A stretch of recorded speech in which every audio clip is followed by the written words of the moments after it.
Edward Ramos. We are the HRM students from Simple University Dumaguete, and we are here to ask questions about the operations of your department. And we are here starting off with Hi, Sir Bert. I'm Jelena Guimaras, and my question is, who is the head of the housekeeping department? Our head here in the housekeeping department is Mr. Jan Fernando Piñanola.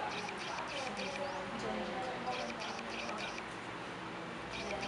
Sir, I am Chasa Duhay Lungsod. I would like to ask if are there any sub-departments of the housekeeping department? Yes, we have only one sub-department, the laundry department, in which the laundry attendant will have to do the laundry during weekends as they have laundry to be laundered. So we're going to collect the laundry from the room. He will just give it to the front desk and we are going to collect it. And after the hours of laundry, so we have to deliver it. You mean the linen? Is the linen is already washed and ironed? Hi, Sir Bert. I am Angela Galas. I'd like to ask if uh, how many are you in the housekeeping department? We are only four in the department.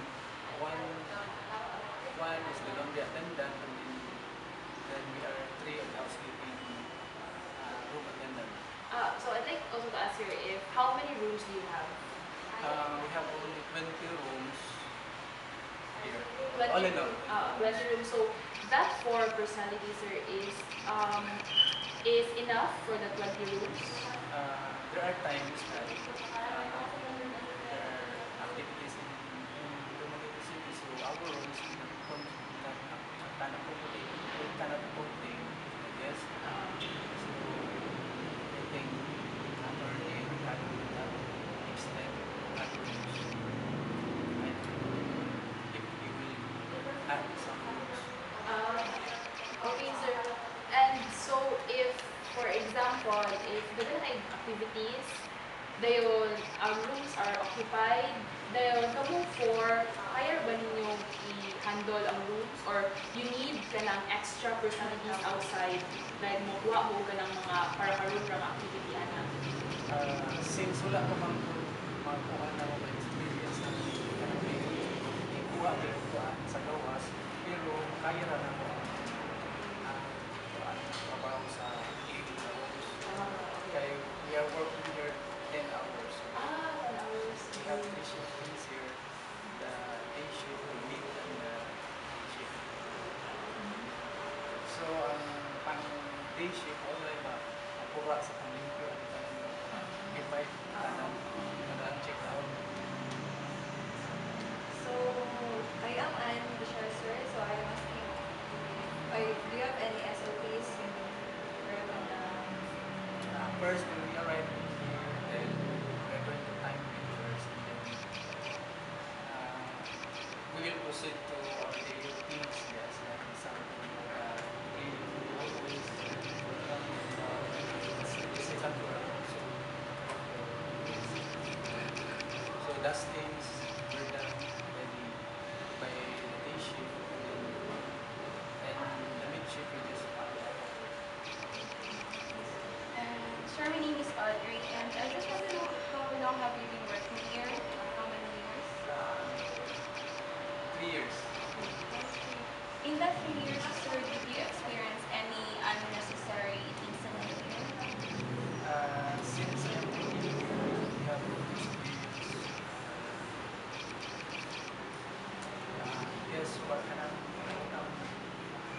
I-rate ka ng gali maniso. or either time Kulit. may taka kulit, ano mo na yes Sige, Monday. naman do mo na kaya yes kaya na sila sa pamilya ka hindi sila mong pagkain kaya sila sakto na sila kasi So, ano, sir, how will you deal with that kind of customer? so we have to apologize, take actions to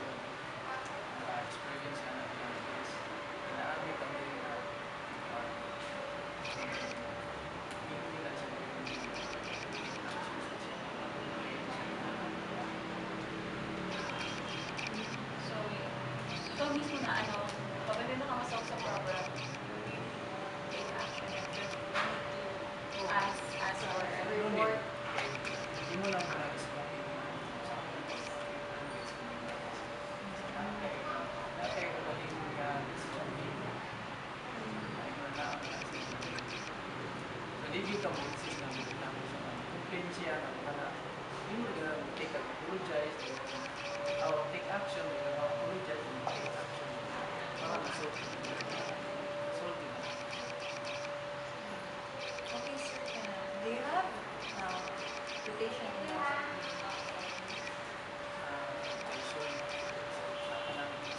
For example, sir, ikaw sa maintenance, maabot ba ka sa dinet or kuha na ka?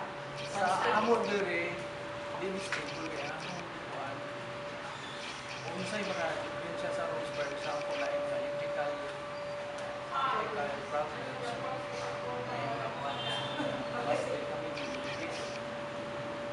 Bilis na maintenance, in-house maintenance, kami man. So, dahil mga problem sa tank sa public, kami check out. Yeah. So, Overall interest. chart na yun, mag-isi ang GK, so, pag-community mo kung yung surveys, examine din, kami po mawala yung kakuha ng community mo na ang among routine din analysis mo, kanang mga spanning days, ang room din mo, napalit, yung mga isa na clean, unfolded, okay, hang, unfold, sa utak. Flexible siya kaayos siya Oh. sa housing permanent. Maybe as what I experience sa rin, ako kasi ako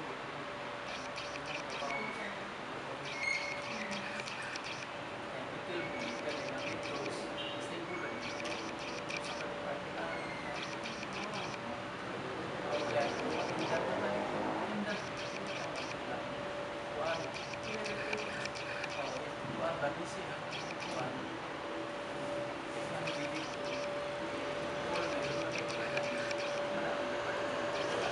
additional? So our final question, sir, is kaning, what is, for you, what do you think is the greatest contribution of the housekeeping department sa overall operations of the or any establishment?